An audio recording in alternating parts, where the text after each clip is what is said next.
नमस्ते दोस्तों। आशा रखता हूँ आप और आपका परिवार कोरोना वायरस से सुरक्षित होगा। आज मार्केट ने कल जैसे मैंने एक्सपेक्ट किया था वैसे ही एक बड़ी तेज़ी दिखाई। मैंने पहले भी कहा था कि मार्केट में एफआईआई ने इंडेक्स में बहुत लॉन्ग पोजीशन बिल्ड की है, जिसका सीधा मतलब है कि मार्केट अब जाएगा। आज भी अगर हम देखें एफआई के एफ एंड ओ डेटा, तो उन्होंने इंडेक्स में 15,000 कॉन्ट्रैक्ट ऐड किए हैं। शॉर्ट साइड पर कॉन्ट्रैक्ट कम किए हैं। हाँ, फ्यूचर स्टॉक्स में थोड़े बहुत थोड़े बहुत कॉन्ट्रैक्ट्स कम किए हैं लॉन्ग साइड पर। बट अगर वीकली ऑप्शन एक्सपायरी के बाद हम डेटा जो ऑप्शन के देख रहे हैं उसमें दिखा रहा है, उन्होंने पुट शॉर्ट 1,40,000 से ज़्यादा कॉन्ट्रैक्ट किए हैं, जबकि कॉल शॉर्ट सिर्फ 1 लाख से ज़्यादा। सीधा मतलब है उनको लगता है यहाँ से तेज़ी और जाएगी। एज़ पर मी तेज़ी जाएगी, 11,000 तक ज़रूर से जाएगी। वहाँ पे हमें अपना पोर्टफोलियो बहुत हल्का करना चाहिए।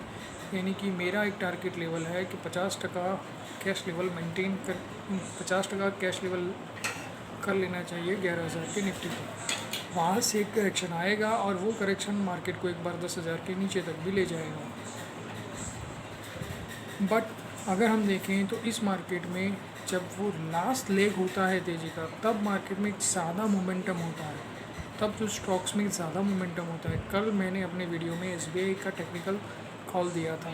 आज अगर हम देखें एसबीआई सुबह में थोड़ा बहुत प्लस होकर खुला था, लेकिन बाद में अगर हम देखें तो उसने बहुत बड़ी रिकवरी दिखाई।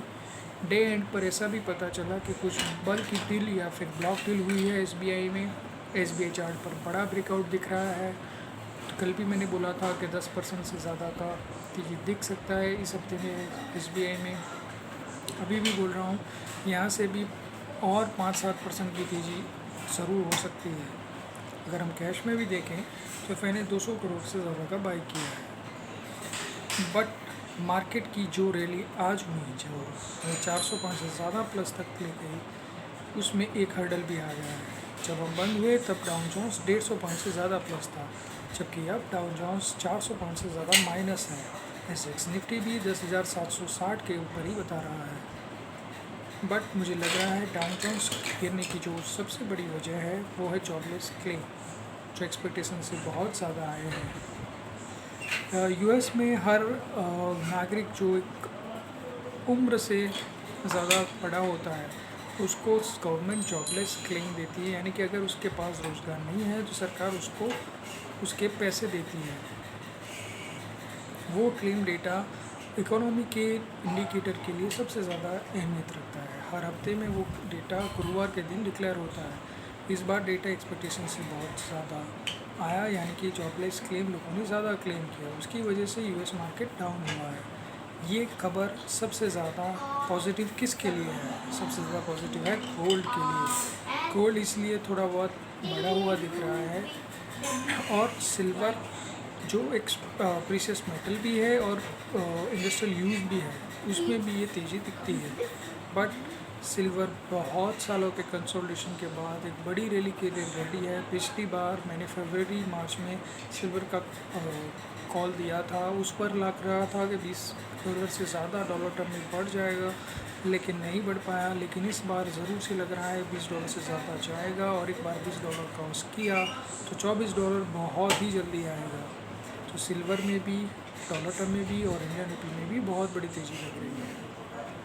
रहा सवाल इन्वेस्टमेंट करने का, तो जैसे मैंने पहले भी कहा था, हमें फाइनेंशियल से दूर रहना है। हाँ, पर फाइनेंशियल सर्विसेज में बहुत सारी कंपनियां ऐसी है जहाँ पे हम अपॉर्चुनिटी देख सकते हैं, जैसे कि आईसीआईसीआई सिक्योरिटी है, जैसे कि आईसीआईसीआई जनरल इंश्योरेंस है, लाइफ इंश्योरेंस सेगमेंट में एसबीआई लाइफ है, और एएमसी में एचडीएफसी एएमसी है, म्यूचुअल फंड कंपनी, जिसका वैल्यूएशन अब बहुत ज़्यादा एट्रैक्टिव हो चुका है।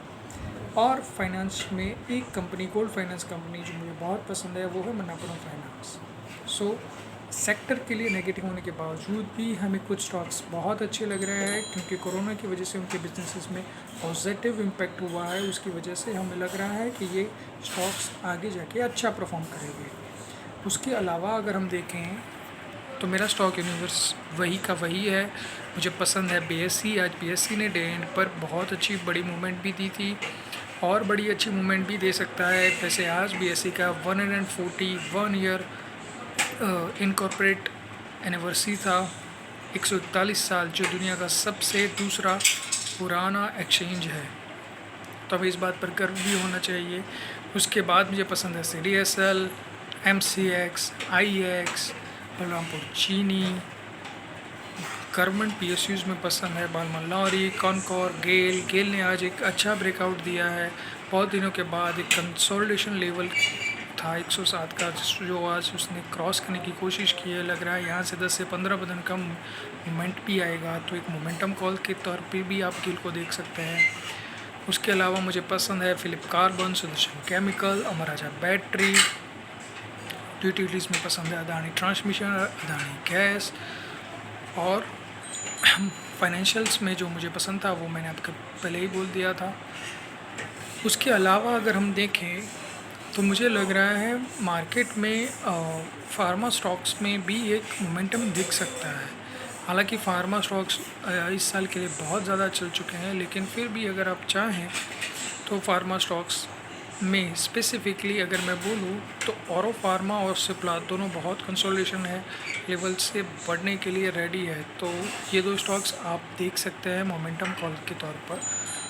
अदरवाइज़ कोरोना का वैक्सीन प्ले तो मैंने पहले ही बोल दिया था, उसमें मुझे सबसे ज़्यादा पसंद है फाइज़र और ग्लेक्सो। बस यही कहूँगा कि हो सके तो मोमेंटम कॉल में एंट्री लीजिए, स्ट्रिक्टली पर SL फॉलो कीजिए, और हाँ हो सके तो इंट्राडे में ही प्रॉफिट बुक कीजिए। एक स्टॉक जो मुझे अभी अभी याद आ रहा है मेटल सेक्टर में, जो मैंने पहले भी आपको डिस्कस किया था, जिसे मैं फिनिक्स स्टॉक्स के नाम से जानता हूँ, वो है जिंदाल स्टील। आज उसने भी एक बड़ा ब्रेकआउट दिया है। सो मेटल ओवरऑल भी आज बहुत अच्छा परफॉर्म करते थे, क्योंकि गवर्नमेंट चाइना से आने वाले मेटल्स पर ड्यूटी बढ़ाने की बात कर रही है। फ्री ट्रेड एग्रीमेंट जो आसियान देशों के साथ हमारे पास है, साउथ एशिया के, वहाँ से आने वाली देशों के प्रोडक्ट पर ड्यूटी कम लगती है, लेकिन गवर्नमेंट कोई बैट यानी कि बॉर्डर एग्रीमेंट टैक्स लाने जा रही है, जहाँ पर वो बॉर्डर से जुड़े सभी देशों पर एक एक्स्ट्रा टैक्स लगा सकती है, जिसकी वजह से लोकल मेटल कंपनीज़ में एक अच्छा मोमेंटम आया है। तो उसमें जिंदाल स्टील मुझे सबसे ज़्यादा अच्छा लगता है। IT कंपनीज़ के रिज़ल्ट आने शुरू हो चुके हैं। TCS का रिज़ल्ट अगर हम फ्रंट पर देखें तो वीक ही नज़र आ रहा है, लेकिन ये ग्लोबल पैंडेमिक वाला केस था, सभी कंट्रीज़ लॉकडाउन से गुजर रहे थे, तो उसकी वजह से इस क्वार्टर में रिज़ल्ट थोड़ा वीक आना तो जायज़ ही था। और मुझे ये भी लग रहा है कि आने वाले क्वार्टर्स में उसका रिज़ल्ट और ज़्यादा इम्प्रूव होगा, और डॉलर टर्म में भी कंपनी का रेवेन्यू अच्छा बढ़ेगा। तो IT कंपनीज़ मेरी फेवरेट है, बट जिसके मैंने बोला था वो ऑलरेडी चल चुकी है, प्रॉफिट भी इनका टाइम आएगा, तो इस लेवल पर एंट्री नहीं लेना है। लेकिन यहाँ से 5-10% नीचे मिलता है तो ज़रूर से एंट्री लीजिए। इन्फोसिस मुझे सबसे ज़्यादा पसंद है IT सेक्टर में, दूसरे उसके बाद TCS। यही कहूँगा, सावधानी बरतिएगा, कोरोना के केसेस बढ़ रहे हैं, हो सके तो मास्क पहन के ही करके बाहर निकलिए, बार बार हाथ सैनिटाइज कीजिए। स्टे हेल्दी, स्टे फिट, कल के मार्केट के लिए ऑल द बेस्ट, शुभ रात्रि।